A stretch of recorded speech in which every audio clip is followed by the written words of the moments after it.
بسم اللہ الرحمن الرحیم۔ لیاقت علی، لیکچرار ان کیمسٹری، ڈگری کالج فروقہ۔ آج عید کا دن ہے، ایک اسلامی تہوار، مسلمانوں کا خوشیوں کا دن، روزہ داروں کے لیے تحفہ کا دن۔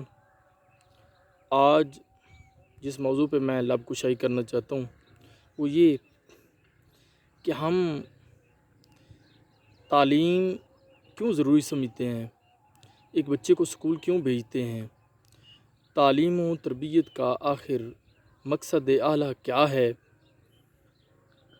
تو اس حوالے سے جو بات میرے ذہن میں آتی ہے وہ یہ کہ جب ایک بچہ پیدا ہوتا ہے، اس دنیا میں آتا ہے، تو وہ ایک کمپٹیشن میں پڑ جاتا ہے۔ کمپٹیشن ہی کمپٹیشن ہے، اور یہ کمپٹیشن مختلف لیولز پہ ہے۔ ایک میں چھوٹے کمپٹیشن سے، چھوٹے لیول سے بڑے لیول کی طرف بڑھوں گا۔ فار ایگزامپل، ایک گھر میں 8 افراد ہیں اور ان میں ایک بچہ اسکول جاتا ہے۔ اب اس بچے میں اور گھر کے باقی تمام افراد میں واضح فرق ہونا چاہیے، سوچ و بچار میں، سوچ اور فکر میں، سیرت میں، کردار میں اور تخیل میں۔ اب ہم تھوڑا اوپر چلیں تو وہ خاندان آخر کسی برادری کا خاندان ہوگا، تو اس کا کمپٹیشن اب برادری کے افراد کے ساتھ بھی ہے۔ برادری کے افراد میں وہ سب سے اچھی پرفارمنس پہ ہونا چاہیے، اور ہم تھوڑا سا اس لیول سے اوپر بڑھیں تو ہمارا ملکی لیول آتا ہے، ہم پاکستانی ہیں۔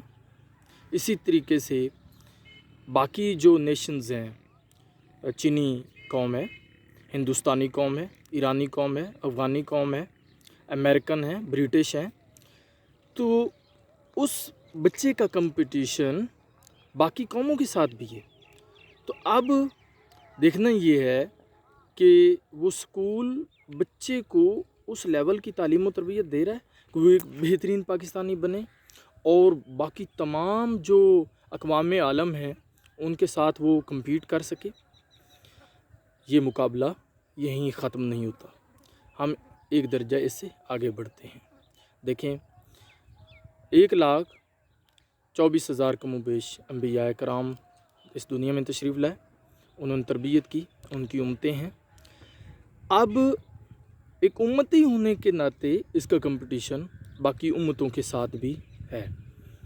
فار ایگزامپل، ہم سید الانبیاء صلی اللہ علیہ وسلم کے امتی ہیں، تو اب ایک سردار نبی کے سردار امتی کو کیسا ہونا چاہیے، اسکول کی یہ ذمہ داری بھی ہے کہ وہ اس لیول پہ اس کی ایسی تربیت کرے کہ پیارے نبی صلی اللہ علیہ وسلم یوم محشر اپنے اس امتی پہ فخر کریں، اور کہیں ایسا نہ ہو کہ حضرت عیسیٰ علیہ السلام کی امت میں سے یا حضرت موسیٰ علیہ السلام کی امت میں سے یا کسی بھی دوسرے انتہائی معزز و محترم، سارے نبی ہمارے لیے محترم ہیں، تو کوئی نبی یہ کہے کہ یہ میرا امتی آخری نبی کی امتی سے بہتر ہے، بڑھ کر ہے، تو اس افضلیت کو قائم رکھنے کے لیے بھی اسکول کو ہی اپنی ذمہ داری ادا کرنا ہوگی۔ اب یہ کمپٹیشن صرف یہی نہیں، ایک اور لیول بھی ہے، اور یہ سب سے بڑا لیول ہے، وہ یہ کہ ہم اللہ کی مخلوق ہیں۔ اللہ کی مخلوقات بے شمار ہیں، جس دھرتی پہ ہم چل بس رہے ہیں وہ دھرتی اللہ کی مخلوق ہے، آسمان اللہ کی مخلوق ہے، جمادات، نباتات، حیوانات اللہ کی مخلوق، جن، فرشتے اللہ کی مخلوق ہے۔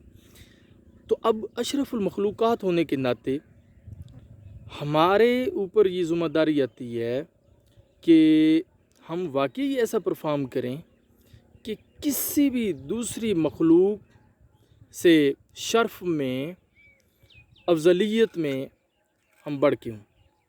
مثال کے طور پہ کوئی درخت اللہ سے یہ نہ کہہ اٹھے کہ یا اللہ یہ انسان جسے تو نے اشرف المخلوقات بنایا، تو اس سے تو میں بہتر ہوں کہ خود دھوپ برداشت کرتا ہوں اور دوسروں کو چھاؤں دیتا ہوں۔